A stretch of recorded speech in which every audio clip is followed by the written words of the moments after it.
The door rattles under another hard knock, and with her hand on the latch, she says, "There's only one bed in this house." So why doesn't the man outside try to force his way in? The wind howls through the cracks of the cabin, dragging sand across the floor as she cracks the door, just enough to see him. Tall, steady, one hand braced against the frame, the other nowhere near his gun. Folks in Red Basin don't come to her door. Not at night, not ever. But he stands there like he's waiting on her word, not taking it. She could shut the door. She should. Instead, she holds her ground and waits to see what he'll do next. Would you have opened that door, or left him out in the storm? The wind hit the cabin like it had something to prove. It came down from the Red Basin hills in long, hard gusts, dragging sand across the yard and rattling every loose board Marla Hayes hadn't gotten around to fixing. The lantern on her table flickered low, flame bending sideways with each push of air sneaking through the cracks. She sat at the edge of the table, a half-mended saddle spread open in her lap. Needle paused mid-stitch. The leather smelled warm, familiar, something steady to hold on to. Then the knock came. Not polite, not light. It struck the door like a fist that had already decided it wasn't leaving. Marla didn't move right away. Out here, people didn't knock after dark. Not in a storm like this. Not on her door. The second knock came harder. Wood shuddered under it. She set the saddle aside. The chair legs scraped the floor as she stood. Bare feet crossed the boards, slow, careful. Every step sounded louder than it should. The latch sat cold in her hand. Another knock. Closer this time, like the man on the other side had leaned into it. Marla pulled the door open just enough for the wind to shove its way in. Sand hit her face. The lantern behind her dimmed. A man stood there, tall, broad through the shoulders, hat pulled low, brim catching the worst of the dust. His coat was caked in it, same as his boots. One hand braced against the frame like he'd been holding himself up for a while.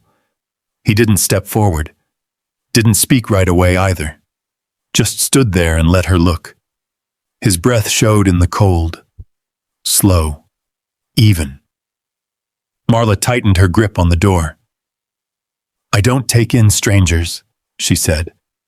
Her voice came out steady enough, though she could feel her pulse climbing under it. He nodded once, like that was fair. "Storm'll tear a man apart out here," he said. Low voice. Rough, but not pushed. No begging in it. No edge either. She looked past him. Nothing but black wind and shifting sand. Her eyes came back to him.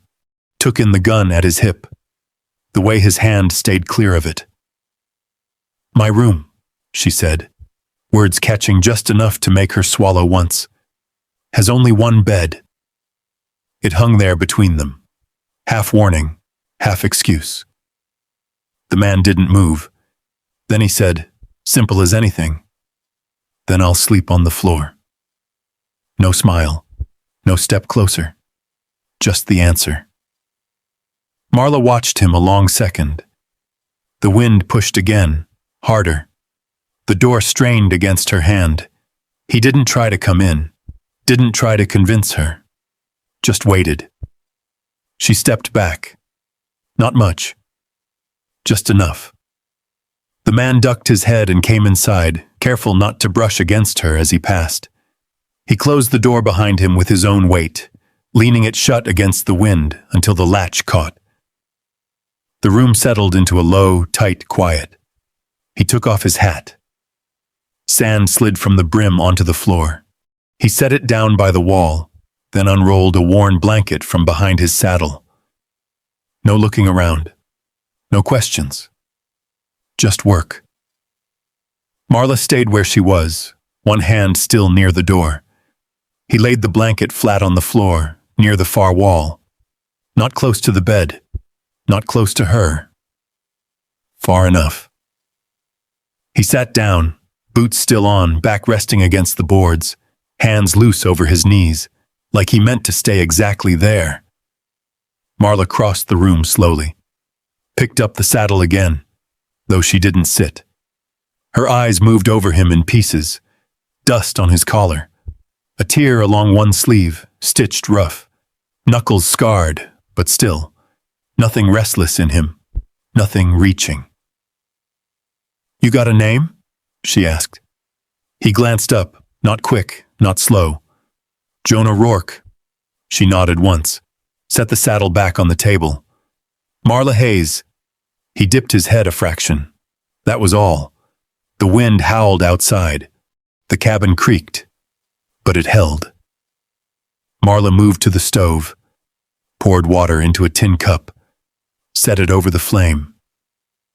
She didn't ask if he wanted any. Didn't need to. When it warmed, she filled a second cup anyway and set it near the edge of the table. He didn't reach for it right off. Waited until she stepped back. Then he took it. Quiet. "Thank you," he said. She didn't answer, just went back to her side of the room. Time stretched out, the kind that made every small sound matter. The shift of leather, the scrape of his boot against the floor when he adjusted, the wind pressing at the walls. Marla lay down on the bed fully dressed, back to the wall, eyes open. She could hear him breathing. Even. Measured. Not once did the floor creak under him like he was getting up. Not once did he move closer. At some point, the storm eased. The wind dropped from a roar to a low, steady push. Marla's hand stayed near the edge of the mattress. Not afraid, exactly. Just not careless. Across the room, Jonah shifted once, pulling the blanket higher around his shoulders. He turned onto his side, facing the wall, giving her the rest of the space without a word. The lantern burned low. And for the first time in a long while, the silence inside that cabin wasn't empty. It just held. Morning came without asking. Light slipped through the cracks in the boards, thin and pale at first, then stronger, laying itself across the floor where Jonah had slept. The storm had passed in the night. What it left behind sat quiet and still, like the land was catching its breath. Marla opened her eyes to the sound of wood tapping against wood. Not loud. Measured. Steady. She turned her head on the pillow. The space by the far wall was empty. The blanket folded. Gone. For a second, she thought he'd left. Then she heard it again. Outside. She sat up, boots still on from the night before, and moved to the door. The latch lifted easy this time. Cold air met her first. Clean. No sand in it. Jonah stood on the small step, one foot braced against the railing, a hammer in his hand. He'd already pulled one of the loose boards free. Nails sat lined along the edge like he'd counted them out. He didn't look back when the door opened. "Wind took half this loose," he said. "Figured I'd set it straight before it breaks clean." Marla leaned against the doorframe, arms folded. "You always fix a place before you leave it?" she asked. He set the nail, gave it 2 clean hits. The board settled firm. "If I can," he said. That was all. No mention of the night, no asking if he should go, just work. By the time the sun climbed over the ridge, he'd set the loose boards on the porch, patched a split hinge on the side gate, and cleared the sand piled against the water barrel. He moved like he'd done it 100 times. No wasted steps. Marla watched from the doorway, a tin cup warming in her hands. When he finished, he stepped down off the porch and wiped his palms on his coat. He didn't come back inside. "You got somewhere to be?" she asked. He picked up his hat, brushed the dust off slow. "Town's a mile east," he said. "Might see about work." She nodded once. He tipped his head, not quite a goodbye, and started down the road. Marla stood there until he was a shape against the light, then nothing. The cabin felt larger without him in it. Not emptier, just different. She went back inside, picked up the saddle she'd left half-stitched. The leather had dried stiff overnight. She worked it loose with her hands before setting the needle again. Her fingers moved on their own, but she found herself listening. By midday, she'd finished the saddle and hung it by the door. She wrapped a shawl over her shoulders, took her ledger book, and set out for town. The road into Red Basin cut through low scrub and hard dirt. Wagon tracks ran deep where the ground softened near the creek crossing. The air carried the smell of sun-warmed dust and old wood. The general store sat where it always had, boards faded, porch crowded with crates of flour and stacked barrels. A couple of men stood talking near the hitching rail. They went quiet when she stepped up. Not sudden, just enough. Marla tied her mule, lifted her chin, and walked inside. The bell above the door gave a dull ring. Earl Dutton stood behind the counter, tally book open, pencil tucked behind his ear. He looked up, eyes passing over her like he was reading something he'd seen before. "Mornin'," she said. He closed the book slow. "Store's low on stock," he said, before she'd asked for anything. Marla set her coins on the counter anyway. "I'm not asking for much. Just flour. Maybe a little salt." Earl glanced at the coins, then back at her. "Heard you had company last night." It wasn't loud. Didn't need to be. Marla's hand stayed on the counter. "Storm brought him," she said. Earl's mouth tilted, not quite a smile. "Storm passes," he said. "So do men." She held his gaze. "Not all of them," she said. For a second, nothing moved. Then Earl pushed the coins back toward her. "Like I said," he muttered, "stock's low." Marla picked up the coins, slipped them into her pocket without another word. She turned and stepped back into the light. The men on the porch shifted just enough to make room. Not out of courtesy, just distance. She walked past them, down the steps, onto the road. Halfway to the bend, she heard boots behind her. Not close, just there. Jonah fell into step beside her like he'd always been on that road. Hat low again, hands loose at his sides. He didn't look at her. "Didn't get what you needed," he said. She kept her eyes forward. "Store's low," she replied. He nodded once. They walked on. Dust rose under their boots. Wind moved light across the flats. Somewhere in the distance, a horse called out. No one else passed them. When they reached the turnoff to her place, Jonah slowed.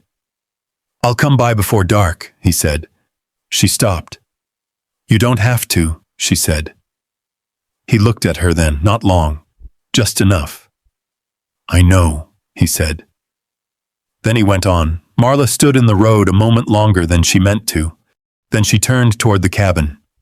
By the time the sun dipped low, the light turning gold across the basin, she had water boiling and a small fire going. The door opened without a knock this time. Jonah stepped in, careful as before, closing it quiet behind him. He set down a small sack on the table. Flour, salt, a strip of dried meat tied with twine. Marla looked at it, then at him. "I didn't ask for that," she said. "No," he answered. She didn't reach for it right away. "Earl sell to you?" she asked. Jonah shrugged out of his coat, dust falling to the floor. "He had stock," he said. That was all. Marla pulled the sack closer, untied it, checked the contents like she would anything she planned to keep. When she looked up again, he was already spreading his blanket across the floor. Same place as before. Same distance. She turned back to the stove, stirred the pot a little longer than needed. When she set 2 plates on the table, she didn't say anything. He sat when she stepped away. A quiet meal. No questions. No talk about town, But when she stood to clear the dishes, his hand moved first, took the plates from her before she could reach. He carried them to the basin, washed them clean, set them to dry. Marla watched from the side of the room. Didn't say a word. Outside, the last of the light slipped away. Inside, the fire burned low, and again, the silence held. It lasted 3 days. 3 mornings where Jonah rose before the light and stepped outside without waking her. 3 evenings where he came back with dust on his boots and something small in his hands, a strip of jerky, a bundle of kindling, once a sack of oats for her mule. He never asked to stay. He just stayed. On the 4th morning, the sky came in flat and gray. No wind, no birds. The kind of quiet that pressed down on a place. Marla was at the table, ledger open, pencil worn short between her fingers. Numbers lined the page neat and careful. Feed costs, leather scraps, a list of repairs owed and paid. She heard the horse before she saw it. Not Jonah's. This one came in hard, hooves striking the ground sharp and fast, not slowing until it reached the yard. Marla set the pencil down.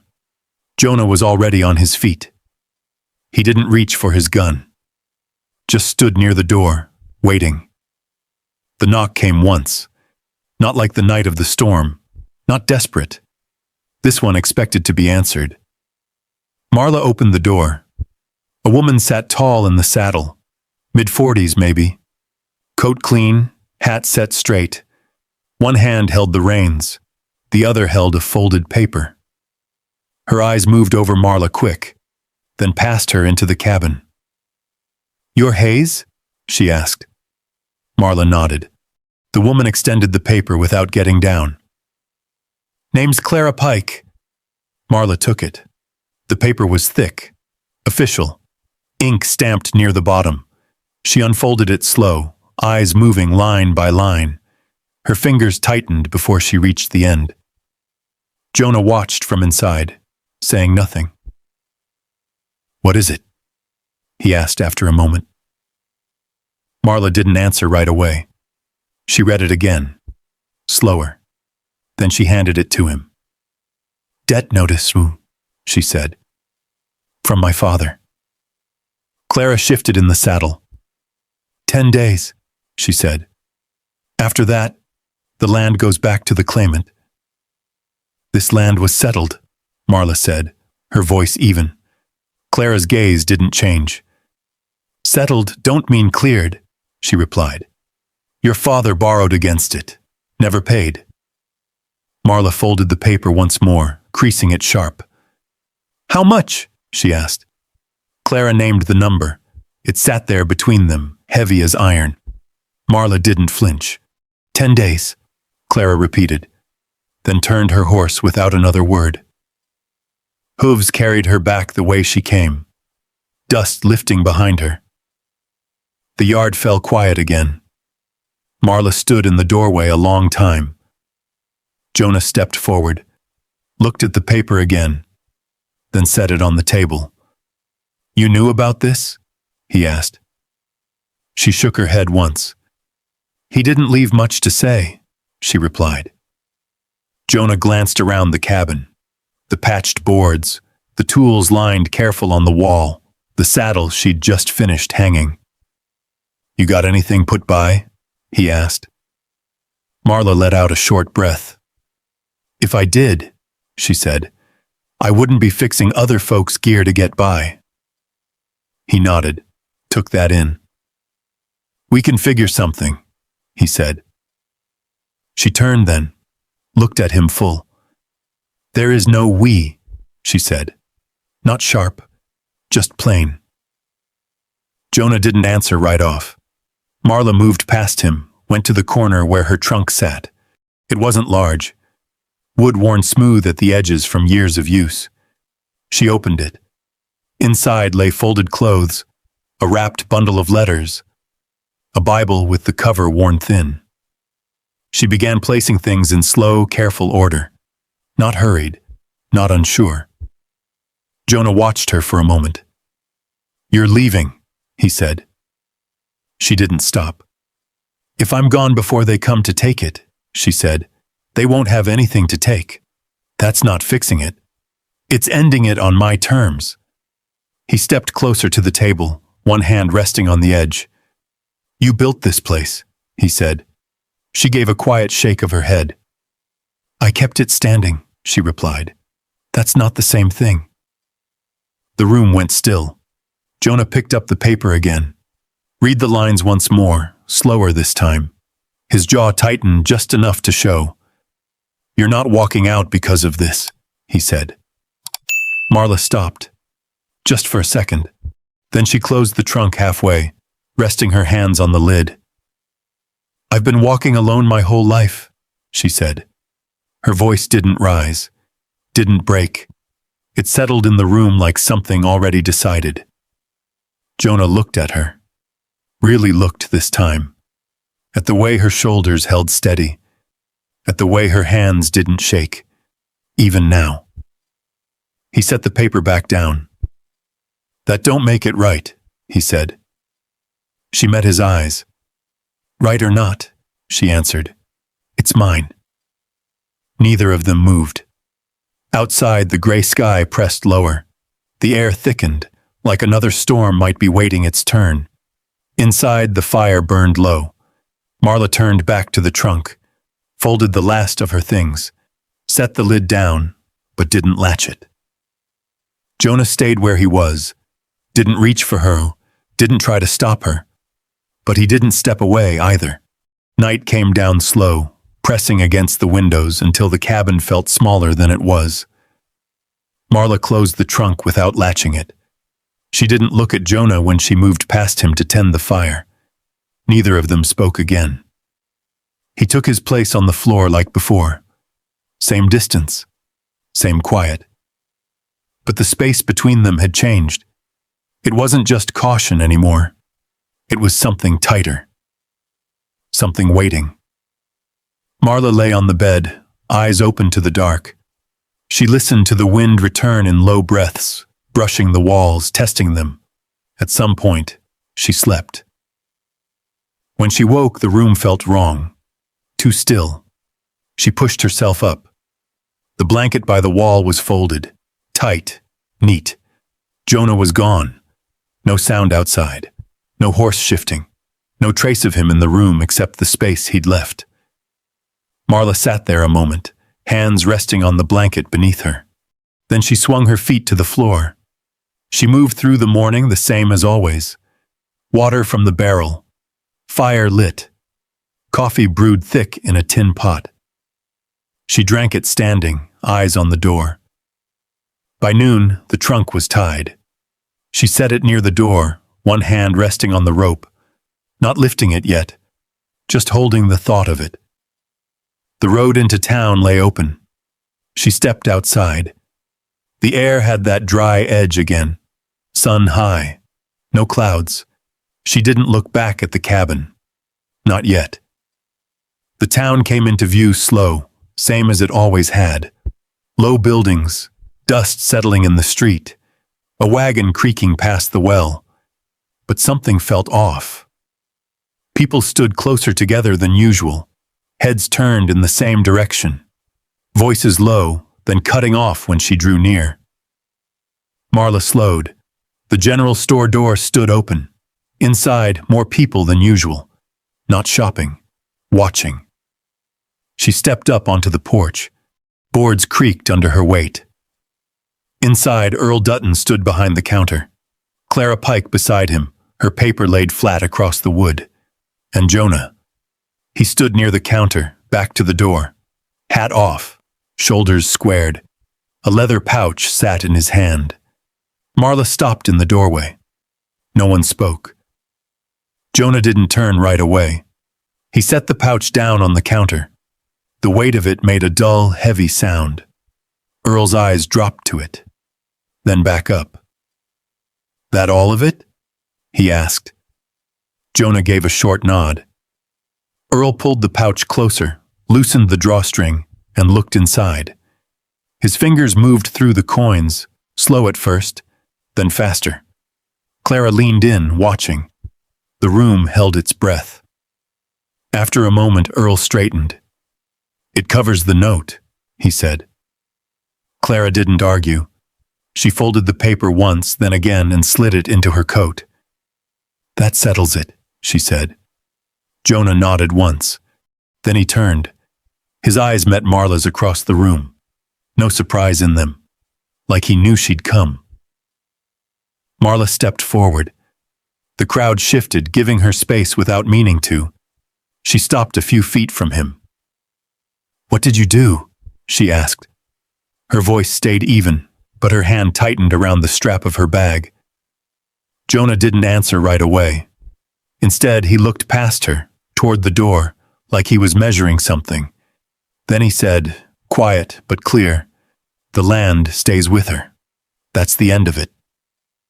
It carried through the room anyway. People heard. They always did. Marla's jaw set. "That wasn't your debt," she said. "No," he answered. "Then why? You kept the door open." He said it like that explained everything. Maybe to him it did. Marla stared at him. Around them, the town watched. Not whispering now, just watching. Earl closed the pouch, pushed it aside like it didn't belong to him anymore.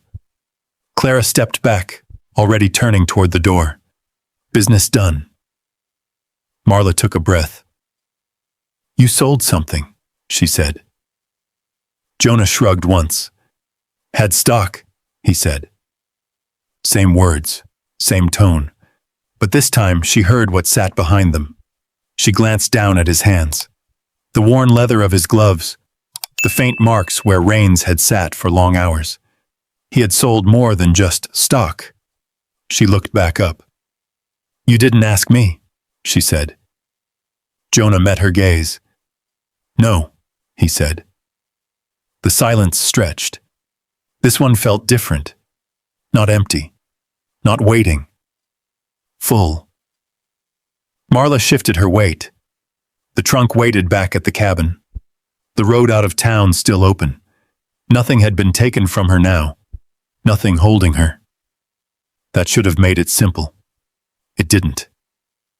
She turned toward the door. Jonah didn't follow right away, but after a moment, his boots sounded behind her. Same distance as before. Out on the street, the sun sat high. The dust moved in slow curls around their feet. They walked back the way they came. No one stopped them. No one spoke. Halfway to the turnoff, Marla slowed. She didn't look at him when she said, "You didn't have to do that." Jonah kept his eyes ahead. "I know," he said. She let out a breath. "And now?" she asked. He glanced at her once. "That's yours," he said. Nothing added. Nothing taken away. They reached the cabin as the light started to dip. The trunk sat where she'd left it. Marla stepped inside. She stood there a long moment. Then she untied the rope. It came loose easy, like it had been waiting. Marla lifted the lid of the trunk and stood there for a moment, looking down at the things she had folded so carefully the night before. Clothes packed for leaving. A life reduced to what she could carry. She reached in, took out the top dress, shook it once, slow, then laid it back in the drawer by the bed. One piece at a time she unpacked. Not rushed, not hesitant. Jonah stayed by the door, hat in his hands, like he wasn't sure if he belonged past that point. When she finished, she closed the trunk and pushed it back into the corner. Only then did she turn. "You can go," she said. The words were steady, not sharp, not soft, just true. Jonah nodded once. "I know," he said. He stepped back out onto the porch. The boards creaked under his weight. He paused there, like he had something left to say. But he didn't. He went down the steps and crossed the yard. Marla watched him go until he reached the road. Then she closed the door. The days that followed settled into a shape neither of them named. Jonah came and went. Not every day. Not at the same hour. Sometimes he showed up with a length of wood balanced on his shoulder, fixing a fence post that had leaned too long. Other times he stayed out by the corral, mending a split rail while Marla worked inside. He never crossed the threshold unless she opened the door. He never asked to. Marla went back to her work. Saddles came in again. One from a ranch hand who left it by the porch without knocking. Another from a wagon driver who set coins beside it and said nothing. The town still watched, but it watched from farther away now. Earl Dutton sold to her again. Not friendly, not unkind, just business. The whispers didn't stop. They just lost their edge. Winter came early that year. The first snow fell thin, then heavier, covering the hard dirt in a quiet white that softened everything it touched. The basin looked different under it, less sharp, less exposed. Marla stood at the window, one hand resting on the frame. The cabin held the heat better now. Jonah had sealed the cracks along the boards, fixed the hinge that let the wind in. She hadn't asked him to. He'd done it anyway. That evening, the sky turned dark before supper. Snow came down steady, the kind that swallowed sound. The door opened with a soft push. Jonah stepped in, brushing the snow from his shoulders. He stamped his boots once on the mat before setting them aside. Same as always. He moved to the far wall, reached for his blanket. Marla watched him. The fire crackled low, light shifting across the room. He spread the blanket on the floor. Same place. Same distance. He sat, pulling the edge over his legs, back resting against the boards, like the first night. Marla stayed by the table. Her hands rested flat against the wood. She looked at the bed, then at him. The silence stretched. Not empty. Full. "You don't have to sleep there anymore," she said. The words came out quiet, barely louder than the fire. Jonah looked up. For a second, he didn't move. Then he nodded once. Not quick, not surprised, just sure. He stood, folded the blanket in slow, careful lines, set it at the foot of the bed. Marla didn't step back. He didn't step closer than needed. They moved around each other in that small space like they had learned the shape of it together. Jonah sat on the edge of the bed, not claiming it, not taking it, just sitting. Marla blew out a breath she hadn't noticed she'd been holding. She reached for the lamp, turned the wick down. The room dimmed. Outside, the snow kept falling. Quiet. Steady. Inside, the fire burned low. Jonah leaned back against the wall beside the bed, leaving space between them. Marla lay down, facing the ceiling. The mattress dipped just slightly under his weight nearby. Not close. Not far. She closed her eyes. For a long time, neither of them moved. Then, somewhere in the night, the space between them didn't feel like distance anymore. It felt like something chosen. The cabin held, warm, full, and for the first time, it didn't feel like a place waiting for someone to leave. Outside, the snow kept falling, soft enough to cover old tracks without a sound. By morning, the road back to town would be gone for a while, tucked under white and silence. But inside that small cabin, nothing felt lost. Marla had spent years holding her ground, learning how to stand without asking, without leaning, without expecting anyone to stay. And Jonah, he never tried to change that. He didn't ask for her trust. He didn't reach for more than she gave. He just stayed where she could see him and never stepped closer than she allowed. Somewhere between the storm and the quiet that followed, something shifted. Not loud, not sudden, Just a choice made twice. Once by a man who refused to cross a line, and once by a woman who finally decided she didn't have to face everything alone. Maybe that's what a real home is out here. Not the walls, not the land, but the moment you realize someone could leave and doesn't. If you had been standing in that doorway that first night, would you have opened it? And if stories like this stay with you, there are more waiting. Quiet ones, stubborn ones, the kind that settle in slow and don't let go. You're always welcome back to sit by the fire a little longer.